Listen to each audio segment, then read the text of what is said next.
Alice Hersom est née à Prague en 1903.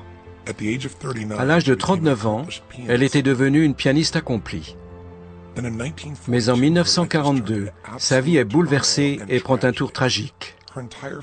Toute sa famille est arrêtée par les nazis et expédiée en camp de concentration. Sa mère et son père sont tués, mais elle survit avec son fils parce que les nazis voulaient produire un film de propagande et ils avaient besoin de ses talents de pianiste. Elle passait ses journées sur le sol gelé, de terre battue, à rassurer son fils en se demandant comment ils allaient survivre. Elle savait que le moment venu, elle n'aurait que quelques minutes pour se préparer avant de se produire. Si ses ravisseurs n'étaient pas satisfaits, elle et son fils seraient exterminés le jour même. Étrangement, elle découvrit une façon, non seulement de survivre, mais de s'épanouir. Son histoire est racontée dans un livre puissant et passionnant intitulé « Un siècle de sagesse ». Alice éprouve plus de joie en un seul jour que la plupart des gens n'en éprouvent toute leur vie durant. Elle est pour nous un témoignage vivant de ce que l'esprit humain peut surmonter et accomplir. Je regarde du côté du bien. Je sais que le mauvais existe, mais je regarde les bonnes choses. Des gens viennent de partout dans le monde pour lui rendre visite dans son petit appartement de Londres afin de découvrir sa remarquable énergie. Étonnamment, jusqu'à ce jour, elle ne nourrit aucun sentiment de haine par rapport à ce qu'elle a enduré dans le passé. Non, j'ai jamais haï personne. Nous sommes tous parfois bons, parfois mauvais. J'ai lu quelque part que vous avez dit que le camp de concentration, ça a été pour vous comme un cadeau. Est-ce vrai? J'ai été très reconnaissante et heureuse. Mon fils avait 5 ans et demi et il me demandait quelquefois « Maman, pourquoi est-ce qu'on n'a rien à manger ?» et toutes sortes d'autres questions. Mais je ne savais pas quoi lui répondre. Je crois que les hommes n'ont pas besoin de nourriture. Peut-être bien qu'on n'a pas besoin de nourriture quand on possède quelque chose de spirituel, vous voyez? Et ces concerts, les gens étaient là, des personnes âgées, affligées, malades. Et elles venaient au concert avec un tel espoir. La musique nous servait de nourriture. La musique était notre nourriture. C'est la musique qui nous a gardés en vie. Avez-vous souffert en camp de concentration? Est-ce que vous avez ressenti de la douleur du fait que vous n'avez rien à manger? Non, aucune douleur. Comment est-ce possible? Je riais tout le temps. Mon fils et moi, on est restés 2 ans allongés sur le sol et il me voyait rire. Comment un enfant peut-il s'empêcher de rire quand il voit sa mère en train de rire? Quand un enfant est près de sa mère, n'importe quoi peut arriver. Il n'a pas peur. Il se sent en sécurité. Et je riais tout le temps, tous les jours. La musique me rendait heureuse. Je savais que nous allions jouer. Et je me disais que tant qu'on pourrait jouer, rien ne pouvait être si terrible. La musique, la musique. Je revois Alice assise sur l'estrade. J'étais au 3e rang et j'apercevais son visage de profil. Et j'étais captivé. C'était magique d'entendre cette musique dans ce genre d'environnement. On oubliait où on était jusqu'à la fin du concert et puis après c'était un peu comme revenir sur terre. On réalisait où on était et à quel point on avait été encouragé. C'était pas seulement du divertissement comme disaient la plupart des gens, mais cela avait beaucoup plus de valeur. On devrait remercier Beethoven, Schubert, Schumann et Brahms. On devrait les remercier pour ce qu'ils nous ont donné. Ils nous ont apporté de la beauté, une beauté indescriptible. Ils nous ont rendus heureux. À mon avis, la pire des choses dans la vie, c'est l'ennui. Les gens qui ne savent pas quoi faire d'eux-mêmes. Ces gens-là sont pauvres, très pauvres. Quelles sont les 2 ou 3 choses les plus importantes que vous ayez apprises dans la vie? Que je suis né optimiste. J'ai aucun mérite. Ma mère a poussé un bon coup et voilà, je suis sorti comme ça, optimiste. Depuis le début de ma vie, je n'ai cessé de rire. Et je rirai jusqu'au bout. C'est ça ma réponse. Et pourquoi vous étiez si optimiste? Est-ce un choix que vous avez fait d'être différente de votre sœur? On était jumelles. Vraiment jumelles? Mais ma sœur, elle était pessimiste. Elle attendait les catastrophes. Et quelquefois, elles sont arrivées. Moi, j'ai eu le cancer.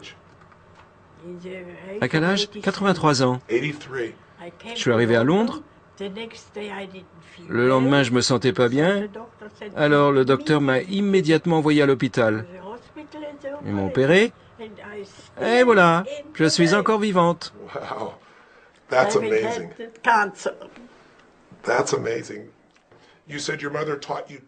Vous avez dit que votre mère vous avait appris 2 leçons très importantes dans la vie, qui vous ont même aidé en camp de concentration. Que vous a-t-elle appris sur la gratitude? Que le fait de se plaindre, ça change personne. Quand on se plaint, on change rien. À 96 ans, elle dit, « Vous me demandez ce que j'ai appris au cours de ma longue existence, alors je peux vous répondre. Pour commencer, je suis reconnaissante envers ma mère parce qu'elle se montrait très intéressée à ce que nous apprenions sans cesse. On était 5 enfants. Elle voulait nous voir apprendre continuellement. C'était le fondement de tout. Et puis, elle nous a appris à être reconnaissants. Par exemple, dans la situation de survie où j'étais avec mon fils, nous étions reconnaissants pour tout. De ne pas avoir été pendu, d'être en bonne santé, bien sûr, de voir le soleil, de voir un sourire, de recevoir les paroles gentilles de quelqu'un. Tout est un cadeau. Absolument tout. Voilà, j'ai appris à être reconnaissante pour tout.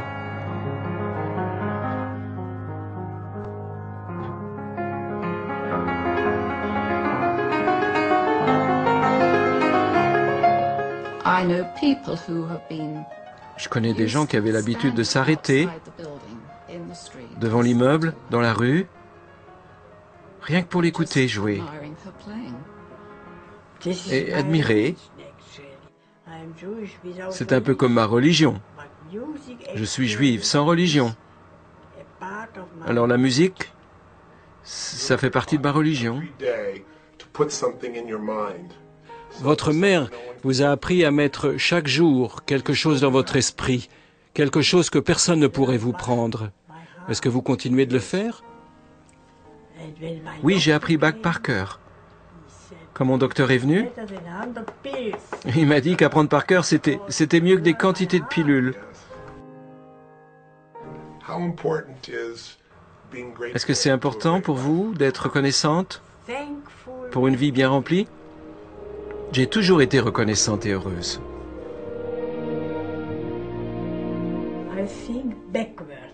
Aujourd'hui, je pense à rebours. Ça a été magnifique, absolument magnifique. Au lieu de vivre en avant, je vis maintenant en arrière.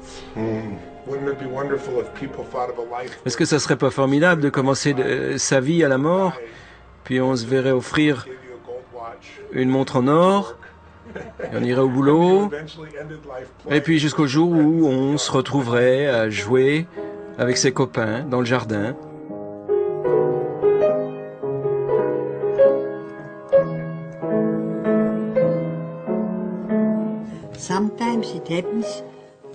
Quelquefois, ça m'arrive d'être reconnaissante d'être passée par là. Parce que ça m'a donné une certaine richesse que les autres n'ont pas. Ma réaction à la vie ne dépend pas de celle des autres. Tout le monde se plaint. Oh, c'est terrible. Mais c'est pas si terrible. On apprend tous de nos erreurs. Il faut bien qu'il y ait du mauvais. Vous souriez même quand vous dites il faut bien qu'il y ait du mauvais. Un sourire, ça aide beaucoup. Vous avez appris du mauvais, mais vous vous êtes concentré sur le bon. C'est comme ça que vous avez fait marcher votre vie. La haine ronge l'âme de la personne qui est, pas de celle qui est haïe. Tout le monde se plaint, c'est terrible. Mais c'est pas si terrible. Je sais qu'il y a du mauvais, mais je regarde le bon.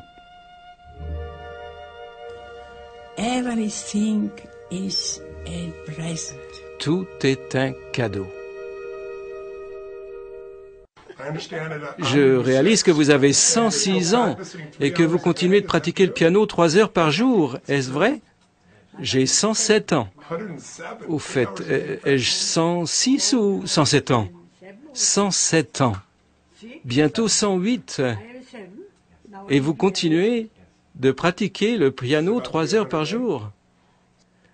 Aujourd'hui, âgée de 108 ans, Alice vit à Londres, seule dans un petit appartement, sans l'aide de personne. Elle continue de jouer du piano 3 heures par jour. Pour en savoir plus sur la vie si inspirante d'Alice R. Sommer, lisez « Un siècle de sagesse » de Caroline Stossinger. Conversation avec une survivante de l'Holocauste, âgée de 108 ans, Alice R. Sommer, interviewée par Anthony Robbins.